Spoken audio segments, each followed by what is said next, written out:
నమస్తే, welcome to SS. ముందుగా headlines. ప్రపంచంలోనే అతిపెద్ద టెర్రరిస్ట్ ఎవరైనా ఉన్నారంటే అది డొనాల్డ్ ట్రంప్ అని విమర్శించిన సిపిఐ జాతీయ నేత కె నారాయణ. అగ్రిగోల్డ్ సమస్య మొదలై 12 ఏళ్లు గడుస్తున్నా 32 లక్షల మంది బాధితులకు నేటికి పూర్తి స్థాయిలో న్యాయం జరగలేదని ఆవేదన వ్యక్తం చేసిన AgriGold customers and agents welfare association గౌరవ అధ్యక్షులు ముప్పాళ్ల నాగేశ్వరరావు. ముస్లిం సోదరులకు రంజాన్ మాసం ఎంతో పవిత్రమైన మాసం. ఐజా గ్రూప్ అధినేత గయాజుద్దీన్ పేద ముస్లింలకు రంజాన్ తోఫా. సామాజిక చైతన్యం కల్పించే కార్యక్రమాలు ఒకవైపు, మరొక వైపు నేరాలు తగ్గించే విధంగా ముందుకు వెళ్లాల్సిన అవసరం ఉందన్నారు. ఎన్టీఆర్ జిల్లా పోలీస్ కమిషనరేట్ ప్రజాసేవకు అంకితమై ముందుకు వెళ్తూ మరిన్ని సేవా కార్యక్రమాలు చేస్తామని తెలిపారు. సైబర్ నేరాల మీద విస్తృతమైన అవగాహన కార్యక్రమాలు చేయాల్సిన అవసరం ఉందన్నారు. పౌరులు సైబర్ క్రైమ్ బారిన పడకుండా రక్షించుకోవాల్సిన బాధ్యత ఎంతైనా ఉందని చెప్పారు. డ్రగ్స్ పై దండయాత్ర కార్యక్రమం విజయవంతమైన సందర్భంగా మెడ్ ప్లస్ వారి సౌజన్యంతో సురక్షా కమిటీ ఆధ్వర్యంలో 150 మంది విద్యార్థినులకు సైకిళ్ల పంపిణీ కార్యక్రమాన్ని నగరంలోని ఏఆర్ గ్రౌండ్స్లో నిర్వహించారు. విజయవాడ నగర పోలీస్ కమిషనర్ ఎస్వి రాజశేఖర్ బాబు ఈ కార్యక్రమానికి ముఖ్య అతిథిగా విచ్చేశారు. విద్యార్థినులకు సైకిళ్లను పంపిణీ చేశారు. ఈ సందర్భంగా ఆయన మాట్లాడుతూ సురక్షా కమిటీ ఆధ్వర్యంలో విద్యార్థినులకు సైకిళ్లు ఇచ్చేందుకు ముందుకు రావడం సంతోషదాయకమన్నారు. ఎన్టీఆర్ జిల్లా పోలీస్ కమిషనరేట్ ప్రజాసేవకు అంకితమై ముందుకు వెళ్తూ మరిన్ని సేవా కార్యక్రమాలు చేస్తామని తెలిపారు. సైబర్ క్రైమ్ డీసీపీ ఆధ్వర్యంలో ఒక భారీ కార్యక్రమానికి ప్రణాళికలు చేస్తున్నామని అన్నారు. సమాజంలో ఒక ఉత్సాహాన్ని నింపుతూ క్రైమ్ను దూరంగా ఉండేలా ప్రోత్సహిస్తూ ముందుకు వెళ్లేలా శాయశక్తులా కృషి చేస్తామన్నారు. సురక్షా కమిటీ కన్వీనర్ నరసయ్య మాట్లాడుతూ డ్రగ్స్ పై దండయాత్ర కార్యక్రమం అత్యంత విజయవంతమైన సందర్భంగా మెడ్ ప్లస్ వారి సౌజన్యంతో 95% పైన మార్కులు వచ్చిన విద్యార్థినులను గుర్తించి 150 సైకిళ్లు ప్రోత్సాహకంగా ఇవ్వడం జరిగిందన్నారు. ఇతర విద్యార్థులు కూడా స్ఫూర్తిగా తీసుకుని చదువుకోవడానికి అవకాశం ఉంటుందన్నారు. ఈ సైక్లింగ్ అనేది మనము ప్రమోట్ చేయాల్సిన అవసరం ఉంది. కొత్తగా అమరావతి మనము రూపుదిద్దుకున్న తర్వాత సైకిల్ ట్రాక్స్ భారీ ఎత్తున సైకిల్ ట్రాక్స్ నిర్మించుకుంటున్నారు. ఆరోగ్య ఆంధ్రప్రదేశ్ లక్ష్యంగా ఈ సైకిల్ తొక్కుతూ డ్రగ్స్కి దూరంగా ఉంటూ యువత చైతన్యంతో ముందుకు వెళ్ళాల్సిన అవసరం ఎంతైనా ఉంది. సో ఈరోజు డ్రగ్స్పై దండయాత్ర కార్యక్రమం ముగింపు సందర్భంగా ఈ కార్యక్రమం చేపట్టిన దానికి సురక్షా కమిటీకి ధన్యవాదాలు. అదేవిధంగా చంటి గారు ప్రతి సందర్భంలో పోలీస్ శాఖకు సహాయ సహకారం అందజేస్తున్నారు. డిజిటల్ వాల్స్ కావచ్చు, లేదంటే కొన్ని వెహికల్స్ కావచ్చు, చాలా కార్యక్రమాల్లో వారు పోలీస్ శాఖకు అండదండలుగా ఉంటున్నారు. వారికి కూడా ధన్యవాదాలు తెలియజేస్తూ అందరికీ నమస్కారం. డ్రగ్స్ రహిత రాష్ట్రంగా ఎన్టీఆర్ జిల్లాను తీర్చిదిద్దాలనే పోలీస్ కమిషనర్ రాజశేఖర్ బాబు లక్ష్య సాధనకు అనుగుణంగా జిల్లాల్లో 34 రోజుల పాటు నిర్విరామంగా డ్రగ్స్ పై ప్రజలకు అవగాహన కల్పించామని సూర్యారావుపేట ఎస్ఐ రేవతి తెలిపారు. జిల్లాలో పూర్తి స్థాయిలో డ్రగ్స్ నిర్మూలించడంతో పాటు ప్రజలకు స్కూల్, కళాశాల విద్యార్థులకు అవగాహన కల్పించడంలో సక్సెస్ అయ్యామని పేర్కొన్నారు. డ్రగ్స్ పై దండయాత్ర పేరుతో ఎన్టీఆర్ జిల్లాలో 34 రోజుల పాటు నిర్విరామంగా 510 కిలోమీటర్ల సైకిల్ యాత్ర నేటితో ముగిసింది. సైకిల్ యాత్ర ముగింపు సందర్భంగా విజయవాడ నగరంలో బందర్ రోడ్లో భారీగా సైకిల్ ర్యాలీ నిర్వహించారు. ఈ ర్యాలీలో 34 రోజుల పాటు ప్రజలకు, విద్యార్థులు అవగాహన కల్పించిన ప్రత్యేకంగా మహిళా టీం సభ్యులు ఎంతో ఆకర్షణగా నిలిచారు. ప్రతి ఒక్కరూ ఆ 5 మహిళా సభ్యులను అభినందించారు. డ్రగ్స్ వద్దు బ్రో, సైకిల్ తొక్కు బ్రో అనే నినాదంతో పలు పోలీస్ స్టేషన్ పరిధిలో సైకిల్ ర్యాలీను నిర్వహించిన తీరు పట్ల ప్రజలు స్వచ్ఛందంగా పాల్గొని తమకు హారతులు ఇచ్చి ముందుకు నడిపించారని పేర్కొన్నారు. ముఖ్యంగా మహిళలకు, యువతకు డ్రగ్స్ వల్ల జరిగే అనర్థాల గురించి వివరించి వారిలో చైతన్యం తీసుకొచ్చామని చెప్పారు. మనము వెయిట్ చేయము. దండయాత్ర అంటే వెళ్ళి శత్రువుని తుగమట్టించడం. డ్రగ్స్ అనే శత్రువుని మూలనున్నా కూడా తీసి పక్కన పారేయాలనే ఉద్దేశంతో దండయాత్ర అనే ఒక నామిన్క్లేచరు ఆ రోజు చూసాం. ఈ దండయాత్ర నేను ప్రతి సందర్భంలో చెప్పాను, అన్ని మీటింగ్లో చెప్పాను. ఇది ప్రజల ఆకాంక్ష నుంచి పుట్టిన యాత్ర, కన్న తల్లి కడుపు కోట నుంచి పుట్టిన యాత్ర. ఇది మేము చేసే యాత్ర కాదు, ఇది ప్రజల నుంచి వచ్చిన స్పందన, అనూహ్యమైన స్పందన. ఎందుకంటే దండయాత్ర అనేది 34 రోజులు జరిగిన తర్వాత నాకేమనిపించిందంటే ఇది దండయాత్ర అనేది యువత భవిష్యత్తుపై రాసిన సంతకం. ఈ దండయాత్ర 34 days ఏదైతే మనం డ్రగ్స్ మీద ఒక మాస్ మూమెంట్ తీసుకొచ్చామో అది యువత భవిష్యత్తు మీద రాసిన సంతకం. ఇది నిలిచిపోతుంది, ఎప్పటికీ నిలిచిపోతుంది. ఎందుకంటే ఇది మల్టీ ప్రాంగ్ స్ట్రాటజీతో ముందుకు వెళ్ళడం జరిగింది. ఈ దండయాత్రలో చాలా అద్భుతాలు చూసాం. దండయాత్రలో ప్రజల స్పందన చూసాం. దండయాత్రలో యువతల కేరింపు చూసాం. ఈ దండయాత్రలో మహిళల హారతులు చూసాం. ఈ దండయాత్రలో ఎన్నో కార్యక్రమాలు చూసాము. ఎందుకంటే ప్రజల నుంచి వచ్చిన స్పందన. 1972కి 8 ఏళ్ల బాలుడు ఫోన్ చేసి ఈ విధంగా డ్రగ్స్ సేవిస్తున్నారని చెప్తేనే చాలా సంతోషం వేసింది. మనం అనుకున్న లక్ష్యాన్ని సాధించబోతున్నామని. అయితే ఇది అంతం కాదు, ఇది ఆరంభం మాత్రమే. కాకపోతే ఇది కలకాలం ఉండడానికి లేదు. చాలా త్వరగా ఈ డ్రగ్స్ని మనము అధపాతాలను తొక్కాల్సిన అవసరం ఉంది. అందుకే పోలీస్ యంత్రాంగం ఉక్కుపాదం మోపుతూ ముందుకు పోతున్నాం. ఈ రోజుకి దాదాపు 25 మంది మీద ఫిట్ ఎన్డీపీఎస్ యాక్ట్ ప్రయోగించడం జరిగింది. ప్రయోగించి రకరకాల వెనక్కి తోసేయడం జరిగింది. ఫోర్టిఫైడ్ పీడీఎస్ బియ్యం పంపిణీ తాత్కాలికంగా నిలిపివేయడంపై ఏపీ రైస్ మిల్లర్స్ అసోసియేషన్ హర్షం వ్యక్తం చేసింది. ఎస్ఆర్కే కొరతతో సకాలంలో మిల్లింగ్ జరగక ధాన్యం పాడైపోయే పరిస్థితులు నెలకొన్నాయన్నారు. సమస్యను రాష్ట్ర ప్రభుత్వం దృష్టికి తీసుకెళ్లడంతో సానుకూలంగా స్పందించిందన్నారు. CM Chandrababu, deputy CM Pawan, మంత్రి మనోహర్, కమిషనర్ సౌరభ్ గౌర్, ఎండీ ఢిల్లీ రావులకు కృతజ్ఞతలు తెలిపారు. రైతులకు, మిల్లర్లకు ఊరట. ఫోర్టిఫైడ్ రైస్ కెర్నల్స్ నిబంధనల విషయంలో కేంద్ర ప్రభుత్వం తాజాగా తీసుకున్న నిర్ణయం పట్ల రైస్ మిల్లర్స్ అసోసియేషన్ నాయకులు వీరయ్య, భాస్కర్రావు హర్షం వ్యక్తం చేశారు. గాంధీనగర్లోని అసోసియేషన్ హాల్లో నిర్వహించిన విలేకరుల సమావేశంలో వారు మాట్లాడుతూ, ప్రస్తుతానికి ఈ కెర్నల్స్ కలపకుండానే కస్టమ్ మిల్లింగ్ రైస్ సేకరించడానికి కేంద్రం గ్రీన్ సిగ్నల్ ఇవ్వడం ఒక గొప్ప పరిణామమని కొనియాడారు. ముఖ్యంగా నిల్వ సామర్థ్యం మరియు నాణ్యతా ప్రమాణాల దృష్ట్యా ఎదురవుతున్న ఇబ్బందులను గమనించి కెర్నల్స్ నిబంధనలపై తాత్కాలిక విరామం ప్రకటించడం వల్ల ధాన్యం నిల్వలు పాడవకుండా ఉంటాయని వారు పేర్కొన్నారు. మిల్లర్ల విజ్ఞప్తిని మన్నించి సానుకూలంగా స్పందించిన కేంద్ర ఆహార శాఖ మంత్రికి వారు కృతజ్ఞతలు తెలిపారు. ఈ విజయం వెనుక ఆంధ్రప్రదేశ్ రాష్ట్ర ప్రభుత్వ కృషి ఎంత ఉందని ముఖ్యమంత్రి నారా చంద్రబాబు నాయుడు మరియు ఉప ముఖ్యమంత్రి పవన్ కళ్యాణ్ కేంద్రంతో జరిపిన చర్చల ఫలితంగానే రైతులకు మేలు జరుగుతోందని వారు స్పష్టం చేశారు. సకాలంలో తీసుకున్న ఈ నిర్ణయం వల్ల అటు రైతులకు గిట్టుబాటు ధర, ఇటు మిల్లర్లకు నిర్వహణ భారంగా మారకుండా ఉంటుందని వారు వివరించారు. ఇప్పుడు మీకు ఆయన బ్రీఫ్గా అసలు ఈ ఎఫ్ఆర్కే గురించి చెప్పాడు కాబట్టి ఇంకా నేను దాన్ని టచ్ చేయను. మన వల్ల మిల్లింగ్ పాయింట్లో మేము ఇవ్వాల్సిందల్లా గవర్నమెంటు ఆ కెర్నల్స్ అంటే తయారు చేసిన ఈ సూక్ష్మ ఆహార పోషకాలు ఏవైతే ఉన్నాయో అవి తయారు చేసిన కెర్నల్స్ వాళ్ళు మనకి ఇస్తారు సివిల్ సప్లైస్ కార్పొరేషన్ ద్వారా. అవి 99 కేజీలు బియ్యం, 1 కేజీ కెర్నల్స్ కలిపి మేము బ్లెండ్ చేసి గవర్నమెంట్కి సిఎంఆర్ ఇవ్వాలి. ప్రొసీజర్ అది. ఇప్పుడు ఈ కెర్నల్స్ నాణ్యతా ప్రమాణాలు కొంచెం లాంగ్ స్టోరేజ్లో అంటే సంవత్సరం 2 సంవత్సరాలు అలా స్టోరేజ్ చేయటానికి కొంచెం ఇబ్బంది పడుతున్న దృష్ట్యా సెంట్రల్ గవర్నమెంట్ కొంచెం నాణ్యతా ప్రమాణాలు పెంచింది. కానీ ఆ పెంచిన ప్రమాణాల ప్రకారం ఈ సప్లై చేసే కెర్నల్స్ తయారు చేసేవాళ్ళు చేయలేకపోవటం వల్ల ఇండియా వైడ్ అన్ని స్టేట్లలోనూ ఈ సిఎంఆర్ డెలివరీస్ అనేవి బాగా స్లో అయిపోయినాయి. ఇప్పుడు గవర్నమెంట్కి పీడిఎస్కి కూడా కొంచెం రైస్ ఇబ్బంది పడే పరిస్థితి వచ్చింది. ఇప్పటివరకు మన వేరే గారి మాజీ గారి నిమిషాలు తెలియజేయడం జరిగింది.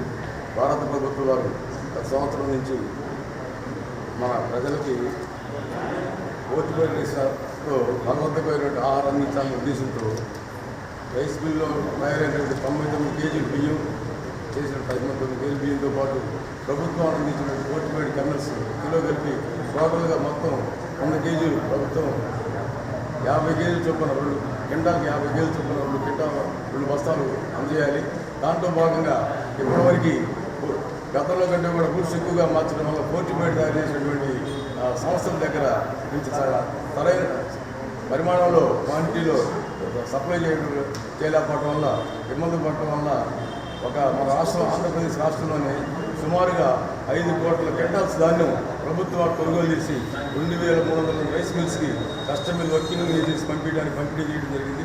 ఇదే గత సంవత్సరంలో అయితే ముస్లిం సోదరులకు రంజాన్ మాసం ఎంతో పవిత్రమైన మాసమని, అటువంటి మాసం ఐజా గ్రూప్ అధినేత గయాజుద్దీన్ పేద ముస్లింలకు రంజాన్ తోఫా పంపిణీ చేయడం ముదావాహమని జనసేన ఎన్టీఆర్ జిల్లా అధ్యక్షులు సామినేని ఉదయ్ భాను అన్నారు.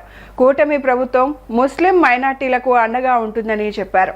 ముస్లింలు ఎంతో పవిత్రంగా భావించే దర్గాల అభివృద్ధికి నిధులు కేటాయిస్తుందని చెప్పారు. ఐజా గ్రూప్ ఆధ్వర్యంలో రంజాన్ మాసం సందర్భంగా భవానీపురంలోని హజ్రత్ సయ్యద్ గాలిబ్ షాహీ దర్గా వద్ద పేద ముస్లింలకు రంజాన్ తోఫా పంపిణీ చేశారు. ఈ కార్యక్రమంలో జనసేన పార్టీ ఎన్టీఆర్ జిల్లా అధ్యక్షులు సామినేని ఉదయ్ భాను పాల్గొన్నారు. తొలుత దర్గాలో ప్రత్యేక ప్రార్థనలు చేశారు. అనంతరం రంజాన్ తోఫా పంపిణీ చేశారు. ఈ సందర్భంగా సామినేని ఉదయ్ భాను మాట్లాడుతూ ముస్లిం సోదరులకు రంజాన్ మాసం ఎంతో పవిత్రమైన మాసమని అన్నారు. కఠోర ఉపవాసం ఉంటూ నియమ నిష్టలతో నమాజ్ చేస్తారని చెప్పారు. వారి కోసం తమ పార్టీ నాయకులు గయాజుద్దీన్ రంజాన్ తోఫా పంపిణీ చేయడం అభినందనీయమని అన్నారు. ముస్లింలు ఎంతో పవిత్రంగా భావించే దర్గాల అభివృద్ధికి నిధులు కేటాయిస్తుందని చెప్పారు. అనంతరం గయాజుద్దీన్ మాట్లాడుతూ ఐజా గ్రూప్ ఆధ్వర్యంలో తాము ప్రతి పండుగకు తోఫాలు పంపిణీ చేస్తున్నామని చెప్పారు. సంక్రాంతి పండుగకు, రంజాన్కు, క్రిస్మస్కు తోఫాలు పంపిణీ చేస్తున్నామని తెలిపారు. ఐజా గ్రూప్ సేవా కార్యక్రమాల్లో ఎప్పుడూ ముందుంటుందని చెప్పారు. ఈ కార్యక్రమంలో ముఖ్య అతిథిగా పాల్గొన్న సామినేని ఉదయ్ భానుకు ధన్యవాదాలు తెలిపారు. ఈరోజు మనకి రంజాన్ మాసం ప్రపంచంలోనే రంజాన్ పండుగ ఎంతో పెద్ద పండుగ. ఈ రంజాన్ శుభ సందర్భంలో రంజాన్ మాసంలో జనసేన పార్టీ నాయకులు ఐజా మరి వారు మంచి హృదయంతో జనసేన పార్టీ సభ్యత్వాల నమోదు కార్యక్రమంలో భాగంగా ఈరోజు సభ్యత్వాల నమోదు కార్యక్రమం కూడా మేము ఐజా మూర్తి గారు అందరూ కూడా ఈ వెస్ట్ కాన్స్టిట్యున్సీలో కార్యక్రమాన్ని నిర్వహిస్తూ ఉన్నాం. ఆ సందర్భంలో ఒక మంచి సేవా కార్యక్రమం చేయాలి, అల్లా ఏదైతే ఆశించారో పేదలకు సహాయం చేయాలి అని చెప్పే ఆశయంతోనే ఇవాళ మరి ఈరోజు మస్జిద్లో మరి పేదలకి రంజాన్ తోఫా కార్యక్రమాన్ని సోదరుడు ఐజా కూడా ఈరోజు ఈ కార్యక్రమాన్ని నిర్వహిస్తున్నారు. మంచి కార్యక్రమం ఇది, 10 మందికి ఉపయోగపడే కార్యక్రమం. ఇవాళ మజ్లిస్లో ఎంతోమంది పేదలకి సహాయం చేస్తూ ఉన్నారు. ఈ రాష్ట్రంలో మసీదులకి ఈ కూటమి ప్రభుత్వం కూడా అనేక రకాల నిధులు ఇస్తూ ఉంది. ముస్లిం మతాన్ని బాగా ఎక్కడ ఇబ్బంది పడకుండా ముస్లిం ఆస్తులు రక్షణ కోసం కూడా ఈ ప్రభుత్వం కృషి చేస్తూ ఉంది. మా సందర్భంలో తప్పకుండా ఆంధ్రప్రదేశ్లో కూడా మజ్లిస్కి ఎవరైతే ముస్లిం సోదరులు ఉన్నారో వారికి అన్ని రకాల సదుపాయాలు కలగజేయడంలో కూటమి ప్రభుత్వం కూడా ముందుందని చెప్పి తెలియజేస్తున్నాం. అలానే జనసేన పార్టీ అధినేత పవన్ కళ్యాణ్ గారు కూడా మరి ముస్లింస్ ఎప్పుడు కూడా ప్రాధాన్యత ఇవ్వాలి, ముస్లిం సోదరుల్ని బాగా అన్ని రకాలుగా ఆర్థికంగా పైకి తీసుకురావాలి, వారికి రిజర్వేషన్ కూడా కొనసాగించాలి, వారికి ఉద్యోగ అవకాశాల్లో అనేక రకాలుగా కూడా ముందుంచాలని చెప్పి పవన్ కళ్యాణ్ గారు ఎప్పుడు కూడా ఆశిస్తూ ఉంటారు. పవన్ కళ్యాణ్ గారు ఏదైతే ఆశయాలతో జనసేన పార్టీ స్థాపించి పేద ప్రజల కోసం చేస్తూ ఉన్నారో ఆయన ఆశయాలతోనే నా సోదర సమానుడు సామినేని ఉదయ్ భాను గారి నాయకత్వంలో మేము ఈ కార్యక్రమాలన్నీ వెస్ట్ నియోజకవర్గంలో ప్రత్యేకంగా భవానీపురంలో ప్రతి ఒక్క ముస్లిం సోదరి ఇంటికి రంజాన్ తోఫా ప్రతి సంవత్సరం నేను ఇవ్వడం జరుగుతూ ఉంది. దాంట్లో భాగంగానే ఈరోజు మేము ఈ కార్యక్రమం హజ్రత్ సయ్యద్ గాలిబ్ షాహీ దర్గా దగ్గర ఏర్పాటు చేయడం జరిగింది. ముఖ్య అతిథిగా సామినేని ఉదయ్ భాను గారు వచ్చి ఈ కార్యక్రమాన్ని మొదలు పెడతా ఉన్నారు. కాబట్టి ఆయనకి ప్రత్యేకంగా నా ధన్యవాదాలు తెలుపుకుంటూ స్థానికంగా మా యొక్క ఆహ్వానాన్ని మందించి కార్యక్రమాన్ని విజయవంతం చేసిన దర్గా కమిటీ ప్రెసిడెంట్ గారికి, ముష్టాక్ గారికి కూడా ప్రత్యేకంగా ధన్యవాదాలు. ప్రముఖ వయలిన్ విద్వాంసునిగా సంగీత ప్రపంచానికి నిరూపమాన సేవలు అందించడంతో పాటు జీవీఆర్ ప్రభుత్వ సంగీత కళాశాల నిర్మాణంలో కేవీ రెడ్డి అవిరళ కృషి చేశారని ప్రముఖ పారిశ్రామిక గోకరాజు గంగరాజు అన్నారు. సంగీత ప్రపంచంలో తనకంటూ ఒక ప్రత్యేక స్థానాన్ని సంపాదించుకున్న కేవీ రెడ్డి ఎంతో మందికి ఆదర్శప్రాయులన్నారు. ఆయన క్రమశిక్షణ నిబద్ధతకు ప్రతిరూపమని పేర్కొన్నారు. దుర్గాపురం ఘంటసాల సంగీత కళాశాలలోని గోకరాజు గంగరాజు కళా వేదికపై వైలిన విద్వాంసుడు కేవీ రెడ్డి శత జయంతి మహోత్సవాన్ని ఆయన కుటుంబ సభ్యుల ఆధ్వర్యంలో ఘనంగా నిర్వహించారు. ముఖ్య అతిథిగా పాల్గొన్న ప్రముఖ పారిశ్రామికవేత్త గోకరాజు గంగరాజు మాట్లాడుతూ కేవీ రెడ్డి దృఢ సంకల్పంతో సంగీత కళాశాల నిర్మాణం పూర్తయిందని కొనియాడారు. క్రమశిక్షణకు, సమయ పాలనకు కేవీ రెడ్డి మారు పేరుగా నిలిచారని ప్రశంసించారు. కేవీ రెడ్డి అల్లుడు వినయ్ రెడ్డి మాట్లాడుతూ వైలిన విద్వాంసునిగా అందరికీ సుపరిచితులైన కేవీ రెడ్డి ప్రభుత్వ సంగీత కళాశాల నిర్మాణం కోసం అహర్నిశలు శ్రమించారని తెలిపారు. ఆయన క్రమశిక్షణ నిబద్ధతకు ప్రతిరూపమని పేర్కొన్నారు. సంగీత సన్మండలి స్థాపన, త్యాగరాజస్వామి ఆరాధన ఉత్సవాల నిర్వహణ, ఉన్నత ప్రమాణాలతో సంగీత ప్రదర్శనలు సంగీత అభివృద్ధి పట్ల ఆయనకున్న నిబద్ధతకు నిదర్శనమని వినయ్ రెడ్డి వివరించారు. రాష్ట్ర సాంస్కృతిక శాఖ డిప్యూటీ డైరెక్టర్ పెంచలయ్య, సంగీత కళాశాల ప్రిన్సిపల్ జ్యోతిర్మయ్, వైలిన్ విద్వాన్ అన్నవరపు రామస్వామి, అయ్యగార్ శ్యామసుందర్, దండమూడి సుమతి రామ్మోహన్, డాక్టర్ జి సమరం తదితరులు పాల్గొని కేవీ రెడ్డి సేవలను, ఆయనతో తమకున్న అనుబంధాన్ని గుర్తు చేసుకున్నారు. ఈ కార్యక్రమంలో ప్రముఖ గాయకులు మోదుమూడి సుధాకర్తో పాటు కేవీ రెడ్డి కుటుంబ సభ్యులు శైలజ, కల్పన, సంగీత అభిమానులు పాల్గొన్నారు. మరి ఘంటసాల కళాశాల నిర్మించాలని వారికి దృఢ సంకల్పంతో వారు ఈ కార్యక్రమం చేపట్టారు. ఆ రోజుల్లో వారికున్న పరిచయంతో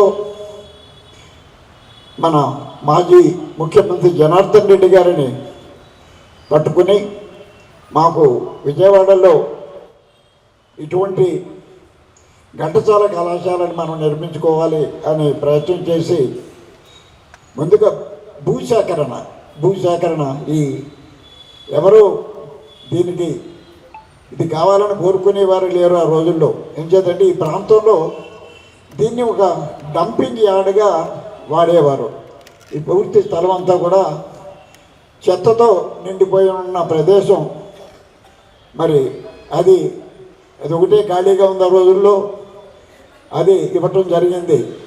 రెడ్డి గారు అది పర్వాలేదు, దాన్నన్నా మనం బాగు చేసుకుని మనం చేద్దామనే సంకల్పం, వారికి దృఢ సంకల్పం ఉన్న మూలాన్ని దీనిని యాక్సెప్ట్ చేసి ఈ కార్యక్రమం పూనుకున్నారు.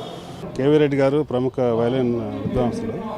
ఈరోజు వారి శత జయంతి జరుపుకుంటున్నాం. ఇక్కడ ఘంటసాల వెంకటేశ్వరరావు సంగీత కళాశాలలో లైలా గంగరాజు వేదిక మీద జరుగుతుంది.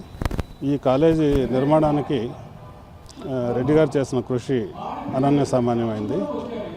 సుమారుగా 11 సంవత్సరాలు వారు గవర్నమెంట్ చుట్టూ తిరిగి ఉపయోగం లేకుండా ఉన్న ఈ స్థలాన్ని సేకరించి దీన్ని ఫుల్ ఫ్లెడ్జ్డ్ కళాశాల నిర్మాణానికి వారు కృషి చేశారు. ఈ కళాశాల ఇంత అందంగా తయారవడానికి కారణం వారే. అలాగే గురువుగారి కుటుంబాన్ని వారు నెల్లూరు జిల్లా నాయుడుపేటలో జన్మించారు. విజయనగరం వెళ్ళి అక్కడ ద్వారం నరసింహరావు నాయుడు గారి దగ్గర వయలిన్ నేర్చుకున్నారు. అక్కడే కళాశాలలో లెక్చరర్గా పనిచేశారు. తర్వాత విజయవాడ సంగీత కళాశాలకు ట్రాన్స్ఫర్ అయ్యి ఇక్కడ అనేక సంవత్సరాలు సేవలు అందించారు. ఎంతోమంది శిష్యులను తయారు చేశారు. ఇక్కడ సంగీత సన్మండలి స్థాపించి ప్రతి సంవత్సరం త్యాగరాజ ఆరాధోత్సవాలు జరిపిస్తున్నారు. ప్రపంచంలోనే అతిపెద్ద టెర్రరిస్ట్ ఎవరైనా ఉన్నారంటే అది డొనాల్డ్ ట్రంప్ అని సిపిఐ జాతీయ నేత కె నారాయణ విమర్శించారు. ఇరాన్ పట్ల అమెరికా దుశ్చర్యల వల్ల భారతదేశంపై ప్రత్యక్షంగా ఆర్థిక భారం పడుతుందని నారాయణ ఆందోళన వ్యక్తం చేశారు. భారత్ తన అవసరాల కోసం 50% ఆయిల్ ఇరాన్ నుండే దిగుమతి చేసుకుంటుందని, ఈ ఉద్రిక్తల వల్ల డాలర్ విలువ పెరిగి రూపాయి పడిపోతుందని పేర్కొన్నారు. అంతర్జాతీయ రాజకీయాల్లో అమెరికా అనుసరిస్తున్న అరాచక విధానాలపై సిపిఐ జాతీయ నేత కె నారాయణ తీవ్ర స్థాయిలో విరుచుకుపడ్డారు.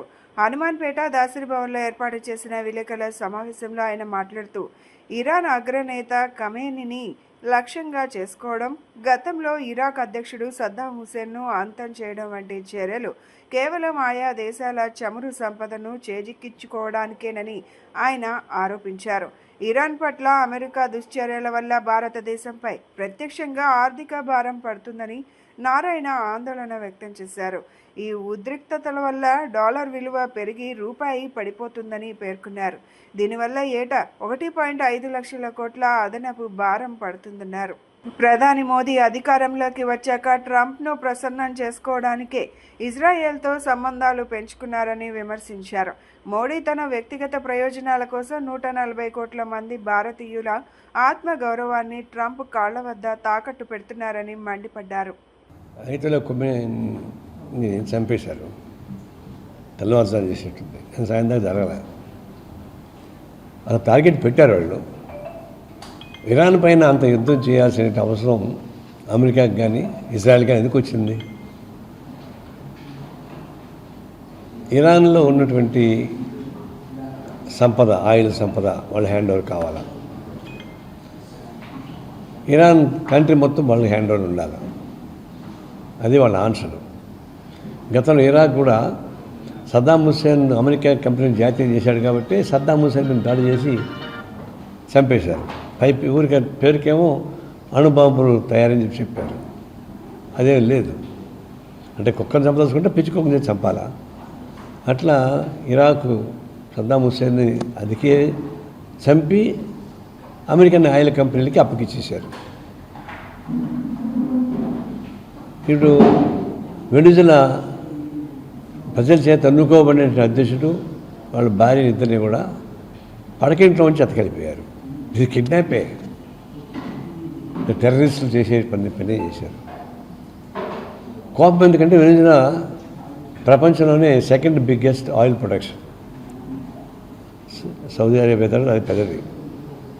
వాళ్ళు అమెరికన్ కంపెనీస్ మొత్తం జాతీయం చేసి వెనుజులా ప్రజలకు ఉపయోగించి ఏర్పాటు చేసుకున్నారు. అందువల్ల వెనుజులా వాళ్ళకి అనుకూలం కావాలా? ఒకప్పుడు చిలీ అల్లె నాయకత్వాన వాళ్ళ గవర్నమెంట్ ఏర్పడి ఈ కాపర్ మైన్స్ అన్నీ కూడా అమెరికన్ కంపెనీస్ని జాతీయం చేశారు. జాతీయం చేశారు కాబట్టి అలాంటి నాయకత్వం కమ్యూనిస్టు సోషలిస్టు సంయుక్త గవర్నమెంట్ ఏర్పడింది. వాళ్ళని అతను చంపి వాళ్ళు అమెరికాకు అనుకూలమైనటువంటి పదవి ఏర్పాటు చేశారు. అగ్రిగోల్డ్ సమస్య మొదలై 12 ఏళ్లు గడుస్తున్న 32 లక్షల మంది బాధితులకు నేటికి పూర్తి స్థాయిలో న్యాయం జరగలేదని AgriGold customers and agents welfare association గౌరవ అధ్యక్షులు ముప్పాళ్ల నాగేశ్వరరావు ఆవేదన వ్యక్తం చేశారు. ప్రభుత్వ వైఖరిని నిరసిస్తూ యాజమాన్య కుట్రలను తిప్పి కొట్టడానికి మార్చి 2వ తేదీ నుండి 4వ తేదీ వరకు రిలే దీక్షలు, 5వ తేదీ నుండి నిరవధిక నిరాహార దీక్షలు చేపట్టనున్నట్లు ప్రకటించారు. హనుమాన్పేటలోని దాసరి భవన్లో ఏర్పాటు చేసిన విలేకరుల సమావేశంలో AgriGold customers and agents welfare association గౌరవ అధ్యక్షులు ముప్పాళ్ల నాగేశ్వరరావు, ప్రధాన కార్యదర్శి తిరుపతిరావు మాట్లాడారు. అగ్రిగోల్డ్ సమస్య మొదలై 12 ఏళ్లు గడుస్తున్న 32 లక్షల మంది బాధితులకు నేటికి పూర్తి స్థాయిలో న్యాయం జరగలేదని వారు ఆవేదన వ్యక్తం చేశారు. యాజమాన్యం కోర్టు లిటిగేషన్ల పేరుతో ఆస్తుల వేలాన్ని అడ్డుకుంటోందని, అటాచ్ చేసిన ఆస్తులను కూడా అక్రమంగా విక్రయిస్తోందని వారు ఆరోపించారు. ఈ నేపథ్యంలో ప్రభుత్వ వైఖరిని నిరసిస్తూ యాజమాన్య కుట్రలను తిప్పికొట్టడానికి మార్చి 2వ తేదీ నుండి 4వ తేదీ వరకు రిలే దీక్షలు, 5వ తేదీ నుండి నిరవధిక నిరాహార దీక్షలు చేపట్టనున్నట్లు ప్రకటించారు. యాజమాన్యం బినామీల పేరుతో దాచిన సుమారు 4,000 కోట్ల ఆస్తులను గుర్తించి అటాచ్ చేయాలని చైర్మన్ అవ్వ వెంకట రామారావుకు నిజంగానే బాధితులపై సానుభూతి ఉంటే కోర్టు కేసును ఉపసంహరించుకొని ఆస్తుల వేలానికి సహకరించాలని డిమాండ్ చేశారు. కూటమి ప్రభుత్వ ఎన్నికల మేనిఫెస్టోలో ఇచ్చిన హామీ ప్రకారం ముఖ్యమంత్రి స్పందించి అధికారులతో సమీక్ష నిర్వహించి 5-6 నెలల్లోపు ఆస్తుల వేలం ప్రక్రియ పూర్తి చేయాలని వారు కోరారు. అగ్రిగోల్డ్ బాధితుల సమస్య మీద AgriGold customers and agents welfare association మరోసారి ఉద్యమానికి శ్రీకారం చుట్టింది. ఇది మొన్న జనవరితో పుష్కర కాలం వచ్చింది. ఇది 12వ సంవత్సరం. ఒక కంపెనీ 32 లక్షల మంది నుండి 7,500 కోట్లు కలెక్ట్ చేసి కోర్టు లిటిగేషన్ల పేరుతో భూముల ఆక్షన్లకు పోకుండా అటాచ్మెంట్ చేసిన ఆస్తులను కూడా అక్రమంగా అమ్ముకునేటువంటి సామర్థ్యం అగ్రిగోల్డ్ కంపెనీ యాజమాన్యం అవ్వ వెంకటరామారావు, సీతారామారావు లాంటి వాళ్ళకి ఉందని వాళ్ళు రుజువు చేస్తున్నారు. వైసీపీ నేత పోతిన వెంకట మహేష్ రాష్ట్రంలో గంజాయి డ్రగ్స్ విస్తరణపై తీవ్ర విమర్శలు చేశారు. ఆంధ్రప్రదేశ్ మాదక ద్రవ్యాలకు కేరాఫ్గా మారుతోందన్నారు. గత 2 ఏళ్లలో భారీగా కేసులు నమోదవుతున్నప్పటికీ ప్రభుత్వం నియంత్రణలో విఫలమైందని ఆరోపించారు. ఎన్టీఆర్ జిల్లా చందర్లపాడు నుంచి రాజధాని ప్రాంతం వరకు గంజాయి సాగు జరుగుతుండడం ఆందోళనకరమన్నారు. చిన్నారులు, విద్యార్థులు మత్తు పదార్థాలకు బానిసలవుతున్నారని ఆవేదన వ్యక్తం చేశారు. డ్రగ్స్ నియంత్రణపై ప్రభుత్వం, పోలీస్ అధికారులు సమాధానం చెప్పాలని డిమాండ్ చేస్తూ నిర్మూలనకు వైసీపీ కార్యాచరణ ప్రకటిస్తామని తెలిపారు. రాష్ట్రంలో గంజాయి డ్రగ్స్ అమ్మకాలు, సరఫరా విపరీతంగా పెరిగిపోయింది. రాష్ట్రం గంజాయి డ్రగ్స్కి కేర్ ఆఫ్ అడ్రస్గా మారిపోతుంది. ఆంధ్రప్రదేశ్ రాష్ట్రం గంజాయి, డ్రగ్స్, లిక్విడ్ డ్రగ్స్కి పేరు మోసిన కేంద్రంగా మారిపోయి అతి తొందరలోనే ఆంధ్రప్రదేశ్ గంజాయి ఆంధ్రప్రదేశ్గా, డ్రగ్స్ ఆంధ్రప్రదేశ్గా మారిపోతుందేమోననేటువంటి ఆందోళన మాకైతే చాలా స్పష్టంగా కలుగుతాం. కూటమి ప్రభుత్వం అధికారంలోకి వచ్చిన తర్వాత ఈ 2 సంవత్సరాల కాలంలోనే గంజాయి మీద కేసులు సుమారు 2.5 లక్షల వరకు కట్టారనేటువంటి సమాచారం. అదేవిధంగా డ్రగ్స్ మీద కేసులు సుమారు 2500 వరకు కేసులు నమోదు చేశారనేటువంటి సమాచారం ఉంది.